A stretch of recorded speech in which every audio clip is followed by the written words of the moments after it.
secretaría también, y yo estamos en Zoom, nosotros tres nomás, y en Facebook nos va a ver la gente desde todos Cualquier los país. países, todos los lugares posibles, todos los que se conectan nos van a estar viendo por Facebook. Que creo que ya estamos en vivo, ¿verdad, Carlos? Vamos. Ya estamos entonces en vivo, una edición más de Ñaño Monge Tamí, este espacio virtual de la Secretaría de Políticas Lingüísticas que compartimos los viernes a partir de las 14. Me acompaña en este trabajo el compañero de trabajo Carlos Ullón. ¿Cómo estás, Carlos? ¿Cómo estás, Arnaldo? ¿Y cómo está nuestra audiencia que nos ve a través de Facebook Live, a través de todas nuestras redes sociales? Y un día bastante cargado de mucha emoción y también de mucha fecha linda es el que vamos a compartir hoy. Así es, Carlos. El agradecimiento también a todos los que nos ven, nos escuchan, nos acompañan, los que se van a ir uniendo en la transmisión. Siempre pedimos que nos acompañen también escribiéndonos en el comentario, dejando sus saludos, sus comentarios, sus preguntas, indicándonos también desde dónde se están conectando. Agradecemos siempre por esa compañía de todos los viernes. Como ya verán ahí en la pantalla, tenemos un invitado, una invitada de lujo en el día de la fecha. Realmente es un honor para nosotros contar con la presencia de la señora Mirta Roa, hija de nuestro gran y querido escritor, Premio Cervantes, Augusto Roa Bastos. Bienvenida, señora Mirta, y gracias por su tiempo, por acompañarnos en esta siesta. Muchas gracias, gracias por esta invitación. Y bueno, además de todo eso, también soy amiga de ustedes. Así que siempre pueden contar conmigo para lo que haya necesidad. Son Muchísimas ustedes, trabajan gracias. muchísimo en esta tarea que al principio fue muy ardua, ¿no? Y poner el derecho del guaraní, pero bueno, se está logrando y creo que han hecho un trabajo excelente. Es Muchísimas duro, ¿no? gracias. Sí. Sí, sí, estamos en esa tarea también desde la SPL. Muchísimas gracias y gozamos con ese privilegio de considerarnos su amigo también, señora Mirta. Muchísimas gracias por ese honor. Claro que Estábamos sí.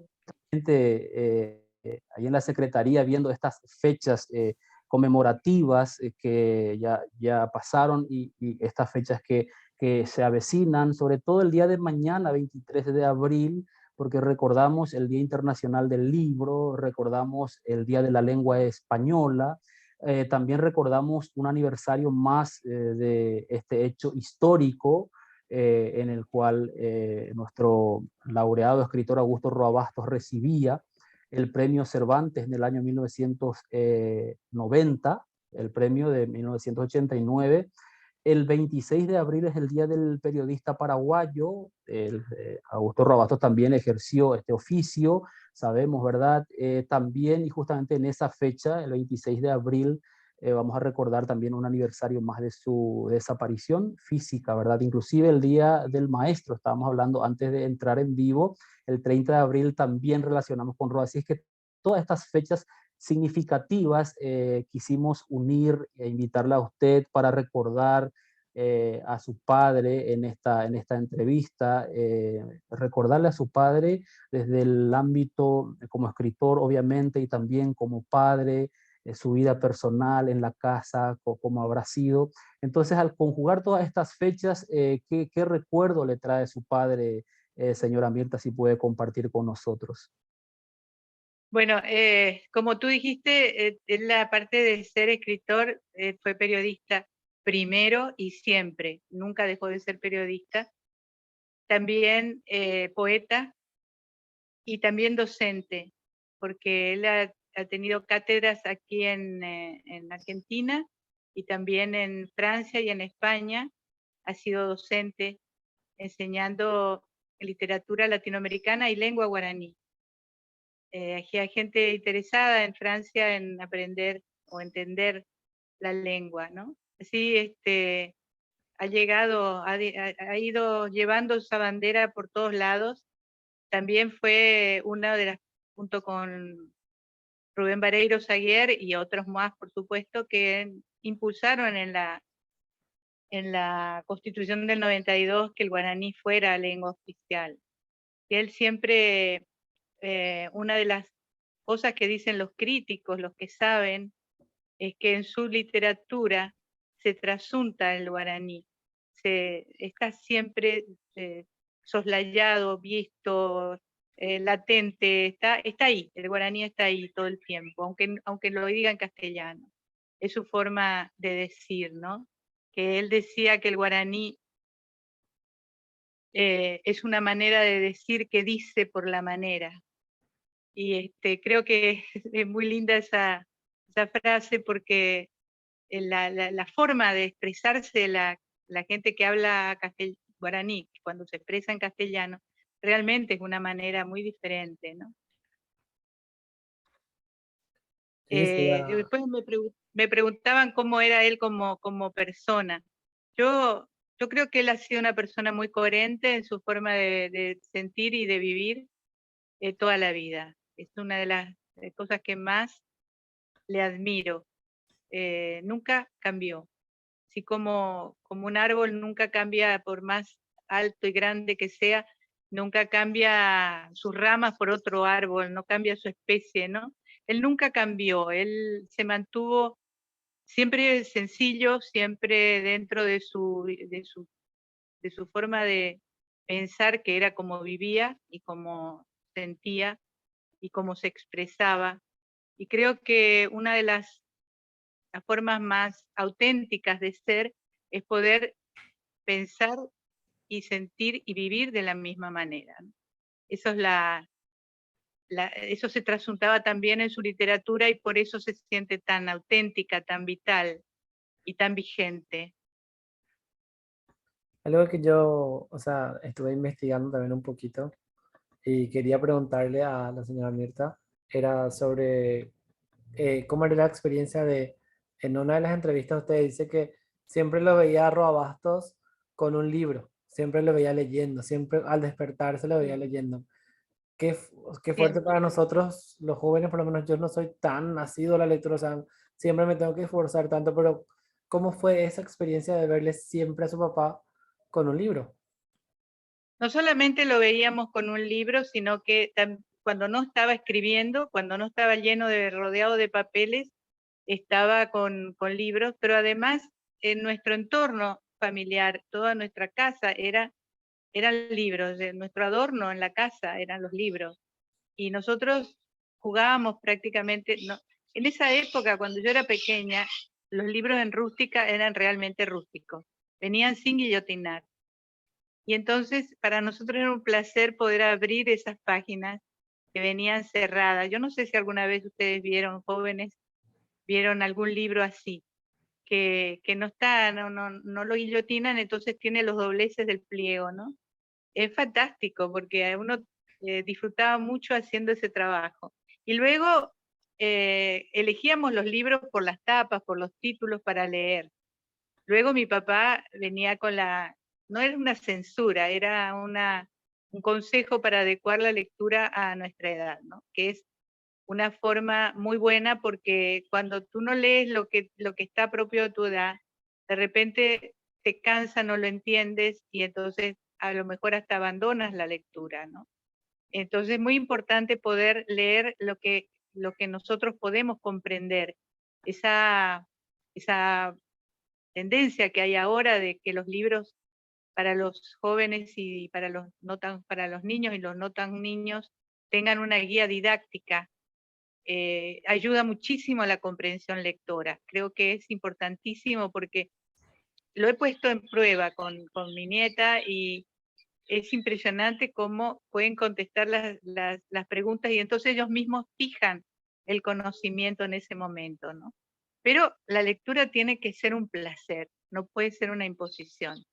Cuando es un placer no te abandona nunca, porque cada uno de nosotros va a encontrar en la literatura una rama, una tendencia, un estilo que nos guste. Y esa es la que nos va a acompañar siempre, ¿no? Que es un mundo interminable porque depende solamente de tu imaginación, ¿no? Nadie te pone un techo para eso, ¿no? Tú puedes imaginarte eh, cualquier cosa de las cantidades de aventuras, me imagino que habrán leído los cómics, las aventuras, y entonces uno puede viajar enormemente por medio de la lectura. Eh, Usted sabe que yo soy un amante de las obras de Roa Bastos. No sé si las he leído todas, pero la mayoría, las principales obras narrativas, sobre todo de Roa, y sin haberlo, lastimosamente sin haberlo conocido en persona, es quien más me ha enseñado a la fecha sobre literatura, narrativa, recursos, teorías literarias, lingüística, un montón de cosas, ¿verdad? Que uno puede encontrarse. Para mí, cada obra de Roa es inagotable si vamos a ponernos a estudiar. ¿Usted cree, señora Mirta, que para mí particularmente es un genio de las letras, Roa Bastos, un genio de las letras, así en pocas palabras? Él sigue siendo incomprendido o subvalorado en la magnitud que realmente él llegó a ser en su país, en su tierra. A la fecha no ha tenido todavía ese reconocimiento real de lo que realmente significa Roa Bastos. No, yo creo que sí. Lo que pasa es que la medida de nuestro universo es la medida de nuestra lectura. Entonces, si leemos poco, nuestro horizonte no se amplía. Y Trueno entre las hojas es un libro que cualquiera puede leer.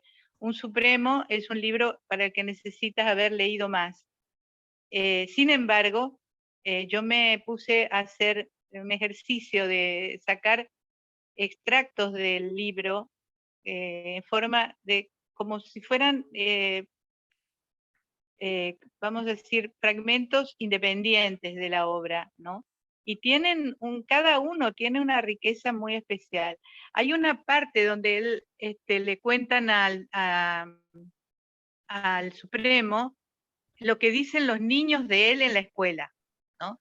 Y es realmente muy humorístico porque la imaginación de los niños no tiene techo. Y dicen cada cosa, ¿no? Por ejemplo, dicen, mi papá, yo creo que él, no que él nunca se muere, que él vive para siempre, que él hace muchos años que está y nunca se va a morir. O qué sé yo, hablan de la hebilla de sus zapatos, que brilla tanto, que refleja quién sabe cuántas cosas. O sea, es simpatiquísimo lo que le leen a él, y a él no se enoja ni nada, ¿no? En ese momento, a pesar de que tenía bastante mal carácter.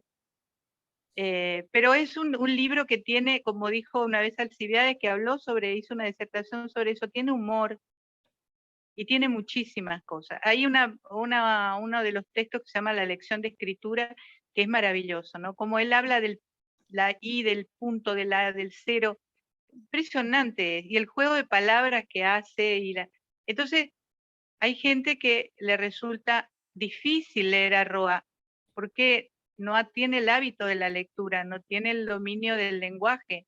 Y eso es lo importante de leer, porque puedes tener información con la televisión, puedes buscar en Google 1000 cosas, pero el hábito de la lectura hace que también te habitúes a manejar la cantidad de vocabulario tan rico que tiene el español y que podamos entenderlo, porque no solamente oír las palabras, sino entender qué quieren decir. Parece mentira, pero tenemos muchos lectores que no entienden lo que leen. Por eso es importante lo que decía, adecuar al lector, a la edad del lector el libro, y también lo de las guías didácticas para los jóvenes y los niños, porque eso te ayuda a entender cuál es el caracú de la historia que estás leyendo, ¿no? Y por otra parte, Roa tiene una característica que es muy cinematográfico. Entonces, te ponen palabras de tal forma que realmente tú te puedes ubicar en el lugar. Por ejemplo, El trueno entre las hojas, ¿no? Es un libro de cuentos que cada cuento es un cuento separado, pero sin embargo tiene una unidad que al final parece una novela. Y tan así que el primer cuento, que es El carpinchero, y tú vas al último, que es El trueno entre las hojas, y la que era Gretchen chiquita se transforma en la muchacha que guía estos que van a tomar la fábrica, ¿no? O sea, al final te encuentras que se cierra el círculo. Y eso es lo maravilloso de Roa, ¿no? Cómo puede ir vanando historias diferentes y de repente que esas se unan y forman una unidad dentro del libro. y sin embargo lo puedes leer separado. Lo mismo pasa con la novela Hijo de Hombre. Es una novela, pero cada capítulo puedes leerlo separadamente y tiene sentido, y se termina, ¿no? Eso es fantástico, ¿no? No, creo que, no sé, yo no soy una experta, no soy crítico, pero a mí me fascina cada vez más la obra. Y si quieren conocer a Roa en algo sencillo de leer, pero muy autobiográfico, es El Portón de los Sueños, perdón, Contravida, que es lo que después se toma para hacer El Portón de los Sueños, ¿no? Es una novela que a mí personalmente me gusta mucho. Y ahí habla mucho de la parte metafísica de su persona, sin nombrarse, ¿no? Él nombraba una característica que tenía muy mal carácter en algunas partes, su padre. Y si pudiera ver él hoy la literatura hoy, ¿qué le pondría de mal carácter? ¿Le pondría mal carácter que la gente no lee o que nos queremos ir todo al digital? ¿O qué podría ser algo ¿Qué le pondría de mal carácter a él? La estupidez le ponía de mal carácter. La estupidez y el figuretismo. Una persona, un escritor venezolano, sabes que yo viví 30 años en Venezuela, ¿no? Sí. Y mi papá era muy querido, muy admirado en Venezuela. De hecho, fue invitado a inaugurar la Biblioteca Ayacucho, que fue una editorial muy importante. Tiene libros impresionantes. Y era para el volumen 30, que era Barrett, Rafael Barrett, con un prólogo de Roa. Hay gente que lo quería conocer. Y un escritor joven entró al lugar y se ve dónde está, ¿no? Y lo encontró sentado en un rincón, así como chiquitito, y no podía creer que era él, ¿no? No sé, pensaba encontrar un faraón, un rey, ¿no? No lo reconocía en esa pequeñez donde él se había ovillado para estar cada vez más invisible, vamos a decir, ¿no? Él le molestaba mucho lo del figuretismo. Hay gente que quería lucirse solamente, porque hay mucha gente, ¿no? Que se luce hablando de Roa, pero realmente no le interesa o no lo ha leído, eso le molestaba bastante. A veces le traían un libro a firmar y le decían, yo he leído toda su obra. Ahí se daba cuenta que no había leído nada, porque nadie lee toda la obra. Tú le haces un comentario, yo leí tal cosa, me pareció, me interesó, ¿no?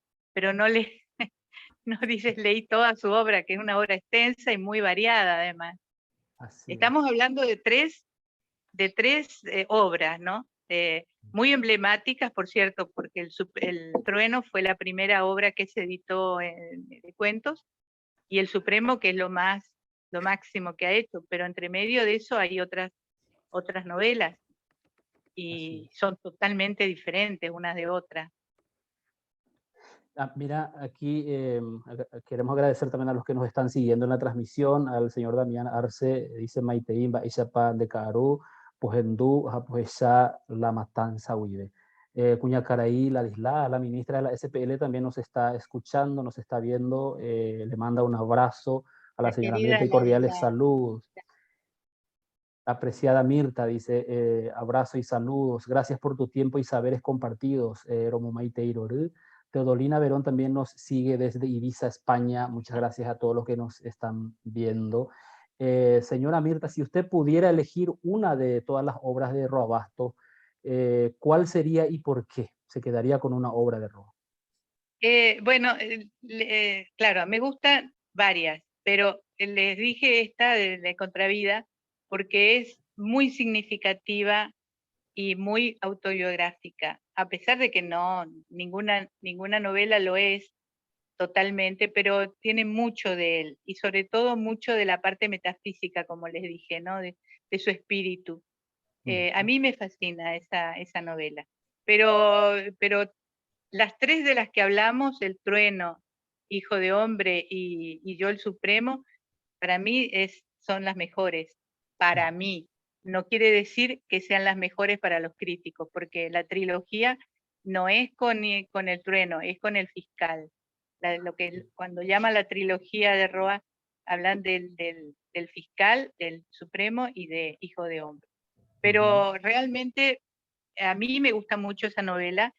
Y para los jóvenes, una recomendación que yo les hago, porque justamente previendo ese tema de que los jóvenes no leen poco, hicimos con Servilibro una colección que se llama Biblioteca Básica, donde todos los 8 libros que la integran no tienen más de 100 páginas. Y ahí tenemos todos los temas que él trabajó. El ensayo, la poesía, el cuento, la novela, todo en 8 tomos independientes. Tomos, digo yo, son volúmenes de 100 páginas, donde se puede encontrar un Roa muy cercano, muy, muy, ¿cómo se llama? Muy fácil de leer, porque hay cuentos, hay poesía, hay la valoración de la mujer paraguaya, hay los metaforismos. Los metaforismos, por ejemplo, justamente él dijo, es una forma, actualmente no hay tiempo para leer mucho, los metaforismos son justamente la forma más, más rápida de leer, y extrajo de sus obras pensamientos que son cada uno una síntesis magnífica, ¿no? Yo les voy a decir a los escritores y futuros escritores una frase de él que está en el Supremo, dice: escribir no significa convertir lo real en palabras, sino hacer que la palabra sea real. Es una síntesis muy buena de la escritura de Roa. Magnífico, cómo hacía ese juego de palabras y con un contenido tan profundo detrás. Es impresionante realmente. Mira, no sé si Carlos tiene... Era con relación a... Yo sé que también la señora Mirta tiene también algunas obras, no sé si estoy equivocado, pero si le costó, o sea, te costó más ser la hija de Roa Bastos o como si había un peso, en el sentido que si mi padre fue, no sé, un premio Cervantes, yo tengo que ser, o sea, te decían, no, le querés parecer a tu papá en esto que escribís, o ¿te costó un poco eso o no?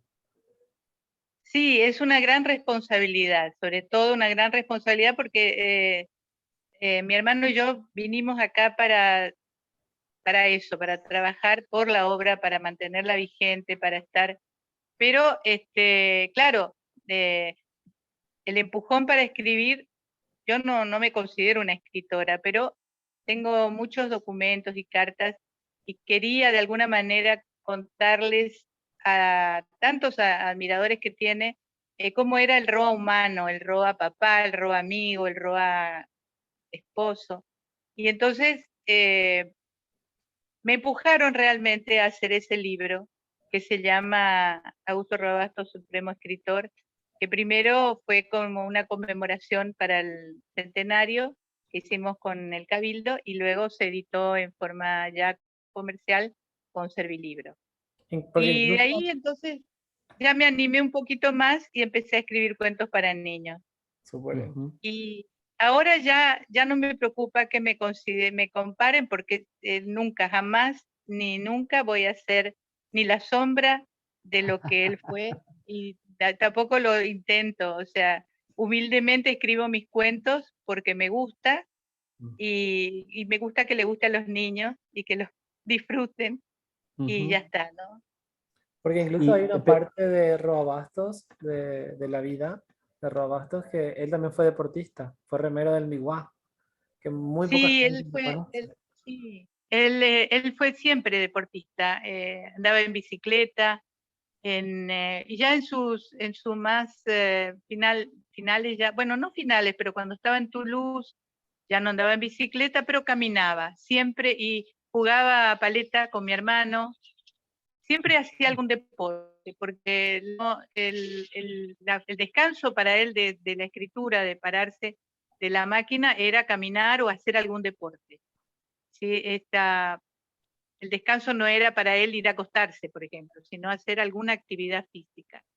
Entonces, sí, él era una persona era multifacético, ¿no? Porque yo digo siempre que lo único que no hizo fue bailar en punta de pie, porque lo demás lo hizo todo.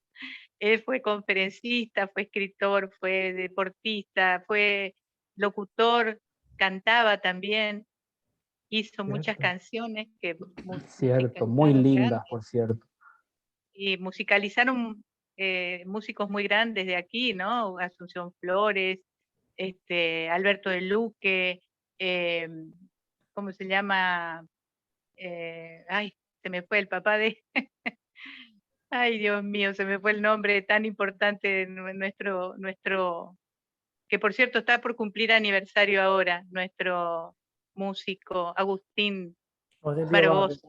A Barbosa, Agustín Barbosa, Barbosa, sí, sí. Barbosa. Hizo Bueno, muchísimas canciones con papá. Y después, muchos también, como Flecha, otros Bustos, han musicalizado poemas de él, Ujú, que también es otra forma de llevarlo a la música. Y también tiene poesía y canciones en guaraní. cierto, sí, sí. Sí. Él también escribía textos infantiles, ¿verdad? Por más que uno le imagine a Roa con También tiene súper 3 cuentos. complejos, Bueno, ¿verdad? le voy a contar algo que es muy, para mí es increíble. El año que terminó el Supremo fue el año 74. A él eso le causó un infarto, porque él se metió tanto dentro de esa novela, estaba tan posesionado de toda esa gente que ya era como que se había traspolado, ¿no? Sí. Tuvo un infarto. Wow. Nació mi hija, la primera mi hija, y luego nació el otro nieto de otro hermano. Hizo el primer libro que se llamó El Pollito de Fuego, cuando nació mi hija. Y luego hizo, y fue el mismo año, el 74, terminó el Supremo, hizo El Pollito de Fuego. Yo la verdad no entiendo cómo hizo dos cosas tan diferentes en el mismo año. Pasar Y de Yo el Supremo a un texto infantil, ¿verdad? sí, y luego hizo Carolina y Gaspar, que son los otros dos nietos, y luego La Casita del Invierno-Verano, que otra vez son los nietos jugando. En el primero, en El Pollito, nos pone a nosotros, bueno, no con los nombres, pero sí estamos ahí. Y hoy, 47 años después, El Pollito y los demás siguen vivos y se siguen editando. Se editaron Cierto. primero con la edición Es la Flor en Argentina, pero se sigue editando en La Flor y acá. O sea que están vivos todavía. Inclusive hay versión en guaraní del La Pollito versión de en Fuego. guaraní del Pollito de Fuego, sí. Creo que es de Nos Domingo falta, Aguilera. nos faltan los otros. Sí, sí. Recordanos, por favor, Mirta, cómo vivieron esta fecha que vamos a recordar mañana sobre el recibimiento de este premio tan importante de las letras castellanas, ¿verdad? En el año 1990, van a ser mañana 33 años, ¿verdad? Cuando él recibe este premio Cervantes, ¿cómo vivió la familia ese momento? Bueno, cuando él me llamó para decirme eso, no, realmente nos sentimos muy, muy, muy emocionados, porque es un premio muy competido, Sí. y había en ese tiempo varios candidatos, Ujú. y según cuenta Rubén Vareiro Saguier, que era uno de los jurados, la decisión se tomó por el tema de justamente lo que les contaba antes, de que ese guaraní que está subyacente en la obra de Roa, ¿no? Creo que eso fue lo que terminó de la decisión. Wow. Y en el año 2017, y gracias a las gestiones primero de la Fundación y luego de la Academia de la Lengua Española, aquí que estaba René Ferrer a cargo, se hizo una edición de honor en la Academia de la Lengua Española en España, que Ujú. es una edición muy limitada, donde era el número 10. El primero era el Quijote. Y este era el número 10, donde están Vargas Llosa, García Márquez, etcétera, ¿no? Así que realmente hemos recibido también ese honor. Y ese premio Cervantes lo recibió Paraguay.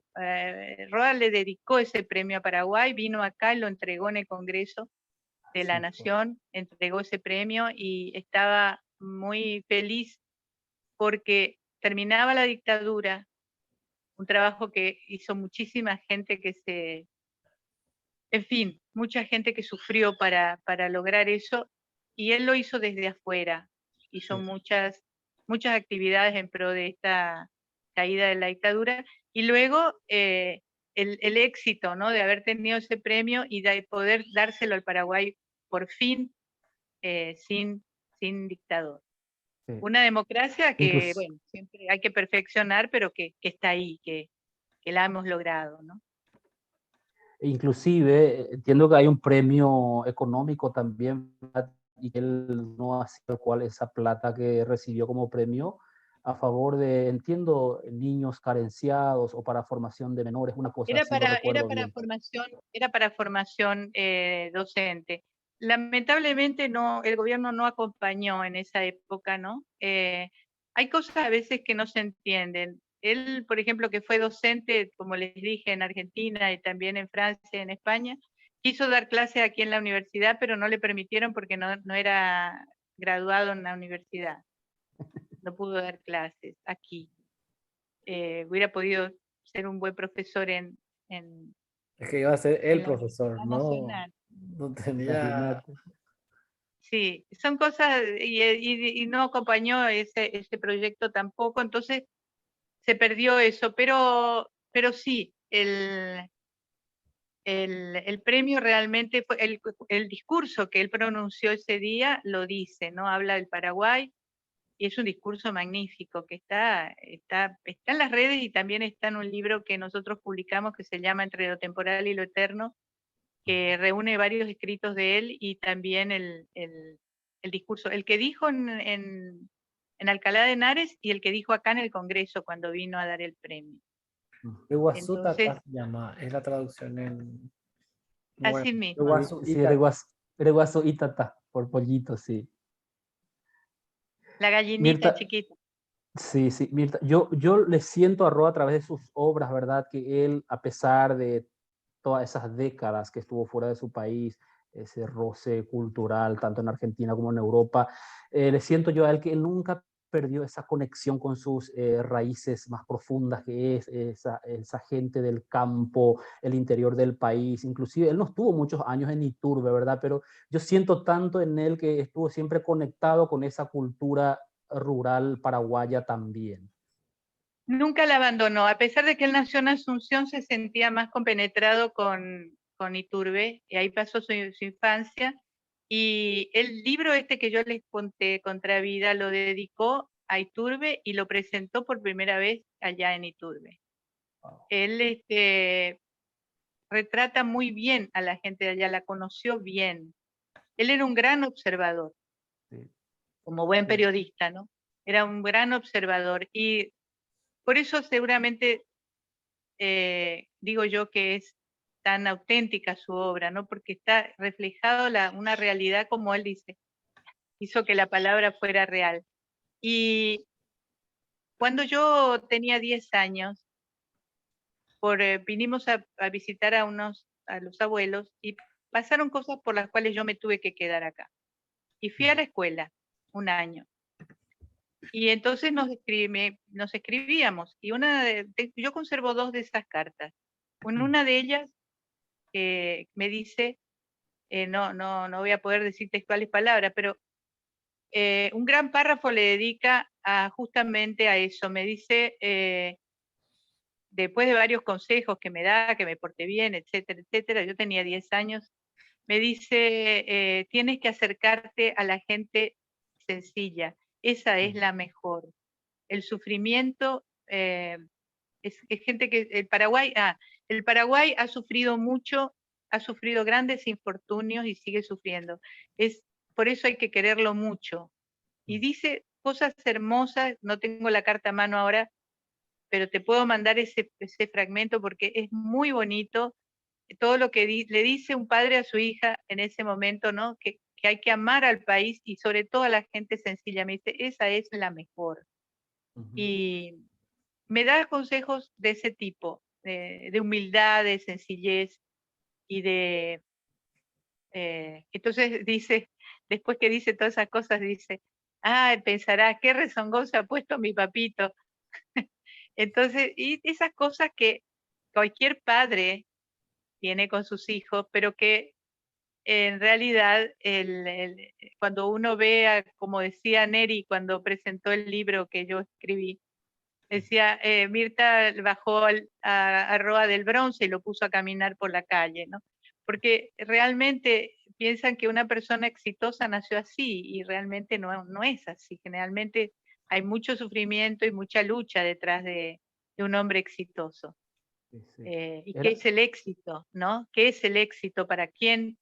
Para cada quien el éxito es una cosa diferente. Para unos es ganar dinero, para otros, como él dijo, es estar en el corazón de la gente. Tenía bien claro ese punto, Roa Bastos, y lo que mencionaste también, ¿verdad? Un gran observador, y él tenía bien fija esa postura y se definía, ¿verdad?, a favor de quién estaba como escritor y como persona, como miembro de esta sociedad sufrida, como mencionaste. Él se definió, tomó esa postura a favor de la sociedad más desfavorecida, más carenciada, denunciaba siempre esa injusticia social, Mirta, sobre todo en sus obras, ¿verdad? Que gracias a ellas yo me acerqué a Roa Bastos de manera frontal, ¿verdad? O de manera subliminal a través de estas grandes obras que él pudo sacar, ¿verdad? Definía bien esa postura a favor de ese sector más carenciado, ¿no? Ahora, sin embargo, quería acotar algo. Sin embargo, a pesar de que él hablaba de las cosas terribles, de las cosas más abyectas que produce el ser humano, también siempre en sus obras hay una esperanza, hay una esperanza de redención, de que el hombre vuelva a su esencia humana.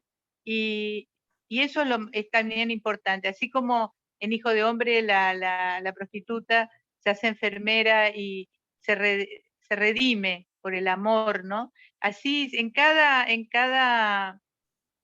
obra hay alguien que se salva, así como por ejemplo en El Baldío, que es un cuento fantástico, porque un cuento de 2 páginas que encierra tanto, ¿no? Como el hombre que supone uno que es un asesino, que va a llevar al muerto a un potrero, se conmueve con el llanto de un bebé y lo alza y lo cubre y lo protege, ¿no? Siempre hay esa esperanza, esa luz de redención del hombre, que es, no hablo de la parte religiosa, ¿no? Sino de esa esencia humana que a veces se nos pierde en el fragor de la vida. Y otra cosa, otro aspecto muy importante de Roa, que creo que es fundamental, es el tema ecológico, ¿no? Él es un gran defensor de la naturaleza, y esa novela que nunca se encontró y que está perdida y quién sabe jamás vamos a conocer completa, trataba justamente de ese tema, ¿no? Del dolor que producía ver cómo las selvas se iban comiendo, iban siendo comidas por el asfalto. Y comienza la novela, o comienza su idea de escribir la novela cuando empiezan a desmontar la selva para Itaipú. Roa, Entonces yo... dice, Sí. dime. Sí, percibí también eso de Roa, ¿verdad? Que él, para mí particularmente, él se anticipa muchos años a toda esta campaña que hoy presenciamos, que hoy vivimos, ¿verdad? A favor del medio ambiente y también a favor de la lucha por la equidad entre el varón y la mujer. Yo creo que él se definía también como feminista, si no estoy equivocado. Sí, cómo no. Su sueño era que una mujer fuera la presidenta, porque él dice, la mujer construye permanentemente lo que el hombre destruye. Y decía, cuando una mujer está, siempre todo se soluciona. Y bueno, la gran admiración que tiene por la mujer que fue la gran reconstructora del Paraguay, ¿no? Después de la guerra de la Triple Alianza. Eso es un valor. Por eso está ese libro donde se recogen varios escritos sobre ese tema de la mujer, y también el otro que se llama Ecología y Cultura, donde él participa activamente en un congreso donde se reúnen 100 personalidades de todo el mundo que van a México a un congreso a defender. En esa época, estamos hablando del año 80, no se hablaba todavía la palabra ecología, que Mm, nadie hablaba de eso, sino empezó el tema por la basura, ujú. ¿no? Cuando descubrieron que la basura era un tesoro y que había que salvar el planeta de alguna forma. Pero sí, fue un adelantado. Yo creo que El Supremo también es un libro adelantado a su época. Así es. Críticos mencionan eso, ¿verdad? Que inclusive se adelanta la teoría de Humberto Eco sobre la semiótica. Con Yo el Supremo, Roa se anticipa esa teoría que después postula Eco, según críticos, ¿verdad?, de la literatura. Sí, él estudió mucho eso, estudió a los grandes, la Mm, deconstrucción, todo eso lo estudió mucho y era consciente cuando escribía de lo que escribía. Por eso él dice que para él era una tarea dolorosa porque no se conformaba con que estuviera escrito, sino que él decía que las palabras deberían tener un cuerpo y un lugar donde uno lo pudiera ver concretamente, que no hubiera dudas de lo que se dice, ¿no? Y a veces decimos algo y no se entiende como uno lo dice. Nos ha pasado, ¿no? Nos pasa permanentemente que decimos algo y la otra persona entiende una cosa totalmente diferente. Y mm, uno se queda sorprendido, porque, ¿por qué si yo dije esto y por qué entiende otra cosa? Y entonces eso es que las palabras se pueden tomar de diversa manera. Por eso procuraba mucho, estudiaba las palabras una a una, no las ponía así porque sí, ¿no? Y te digo, mm, era consciente porque había estudiado mucho ese tema. sí. Ahora hay una nueva disciplina, bueno, no sé si ahora cuánto hace, se llama la genealogía de la escritura. Y eso están estudiando a Roa, varias personas que ya me han contactado están estudiando a Roa desde ese ángulo, ¿no? ¿Cómo nace Qué una genial. escritura, un tema, un personaje? Interesante. Tenemos mensajes de la gente, preguntan acerca de los cuentos, si están escritos, los cuentos para niños, si están escritos en guaraní. Y ya creo que respondimos al decir que fue la traducción de Domingo Aguilera, ¿verdad? Fueron escritos en castellano inicialmente y hay ahora una traducción del Pollito de Fuego en guaraní de Domingo Aguilera. No hemos hecho todavía las otras traducciones. Lo que sí se ha traducido es un libro de poemas que lo tradujo Susi Delgado, una antología al guaraní, y María Gloria Pereira tradujo los cuentos para la humanidad joven al guaraní. Es cierto. Y bueno, ahí habrá más gente que quiera traducir. Eso Qué está en desafío, ustedes, ¿no? los expertos. Qué desafío atreverse a traducirle a Roa al guaraní. Sí, sí, eso es un desafío. Bueno, creo que siempre la traducción es un desafío, ¿eh? Sí, eso sí, cierto. Traducción es Mira, recreación. cierto, así mismo es, no para cualquiera, es esa tarea tan compleja. Le robamos muchísimo tiempo, habitualmente solemos estar media hora, Mirta, pero Ah, hablando de Roabasto y de a lo su mejor hablé vida, demasiado. no No, no, no, fue para. Salí muy realmente cara hoy. demasiado, demasiado dio gusto. Temas, es inagotable realmente todo lo que podemos Es abordar inagotable. sobre Roabasto, Sí, así mismo es. sí. Y por último, si Yo que no quiere, soy una experta, me pongo a hablar demasiado, discúlpenme. No, no te preocupes. quisimos ir a la fuente, a la primera fuente, para recordarle a Roabasto. ¿Puedes mencionarnos cómo están trabajando desde la Fundación Augusto Roabastos que presidís, ¿no?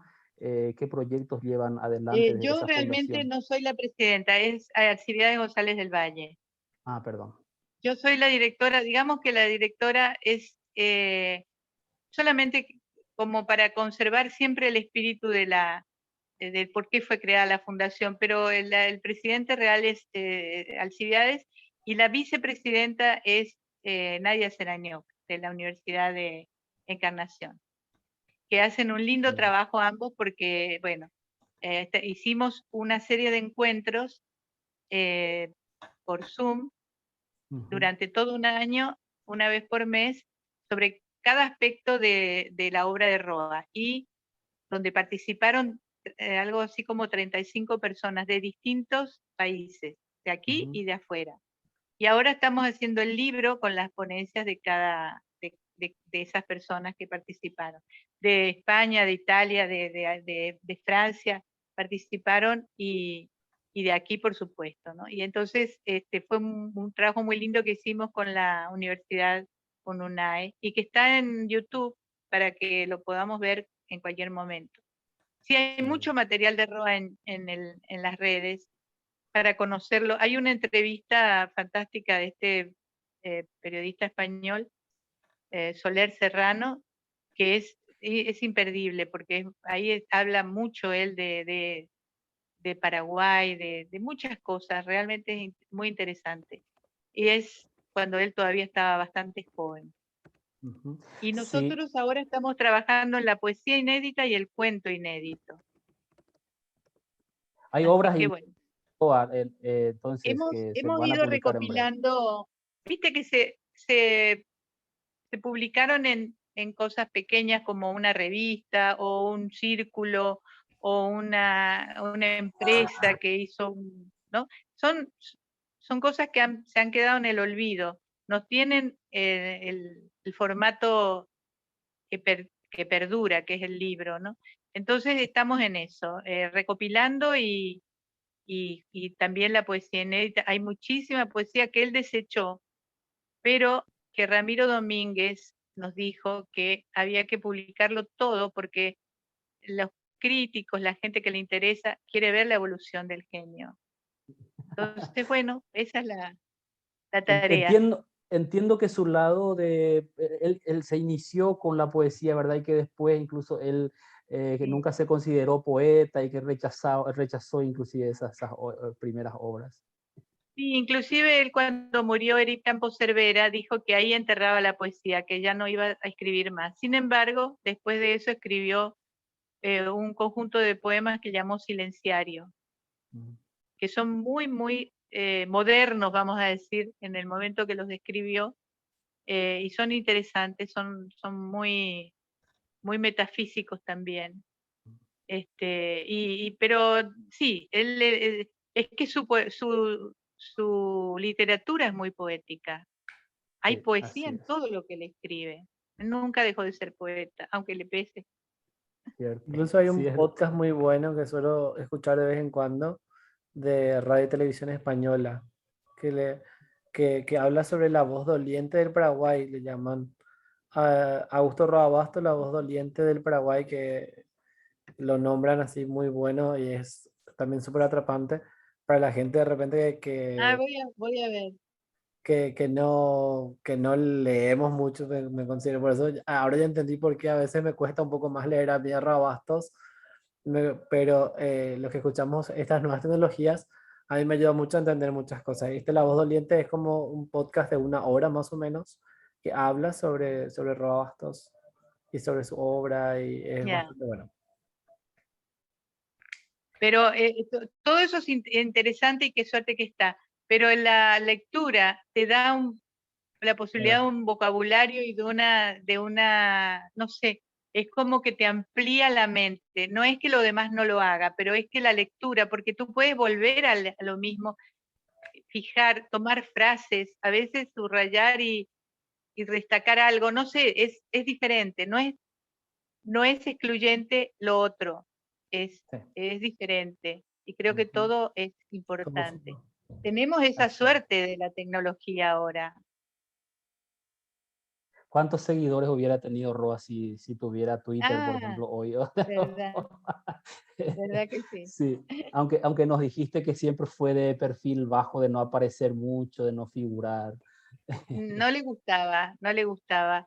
Por ejemplo, los congresos, yo una vez lo acompañé a uno y en lo que terminó su ponencia se fue adentro del cuarto y yo después quería salir porque era en México y había bailes típicos y comida típica.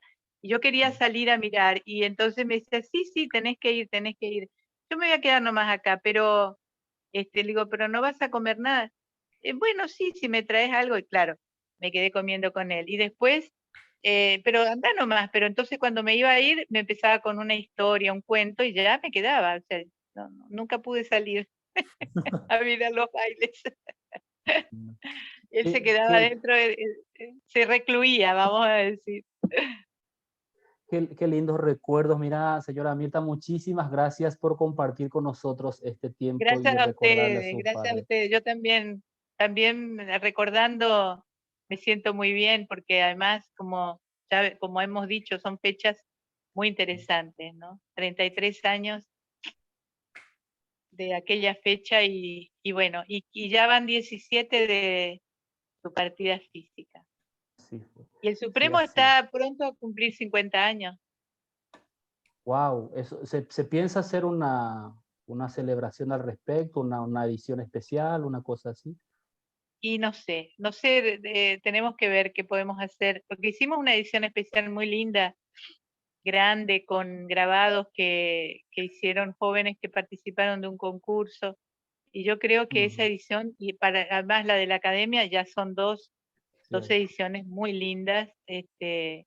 No sé qué vamos a hacer, pero sí vamos a hacer algo.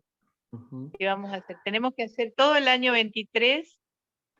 El año 24 serían los 50. El año 23 tenemos que trabajar todo el año en eso. Y bueno, los invito Con desde mucho el gusto. guaraní, desde políticas lingüísticas, a ver qué se nos ocurre para ir haciendo. Qué placer hacer eso. Así como hicimos en el 2017 por su centenario, ese año sí se Sí. vivió realmente, todo el año Y fue así para hicimos. Roa. En el 2016 tuvimos todo el año trabajando y se llamó Camino al Centenario. Sí, Y en el centenario hicimos cantidades de cosas, fue fantástico. Y bueno, no sé si será así lo supremo, pero sí tenemos que hacer mucho ruido. sí. Muy bien. Muchísimas gracias de vuelta por su Muchas tiempo y gracias a por todas ustedes. estas recordaciones. Muchísimas gracias y un saludo especial. Un abrazo grandísimo para todos, para la audiencia, para los que nos están escuchando, para los que nos van a escuchar después y para ustedes que son los pioneros en esto. Vale, muchas Muchas Un gracias. gracias. abrazo. Muchas gracias. Hasta pronto. Muchísimas gracias. Y le Hasta tuvimos a la pronto. señora Mirta Roa, recordando a nuestro laureado escritor Augusto Roa Bastos. Gracias, Carlos, y nos vemos el siguiente viernes. Nos vemos la semana que viene con nuevas personas y nuevas historias que contar. Nos vemos, chao, Muchas chao. gracias.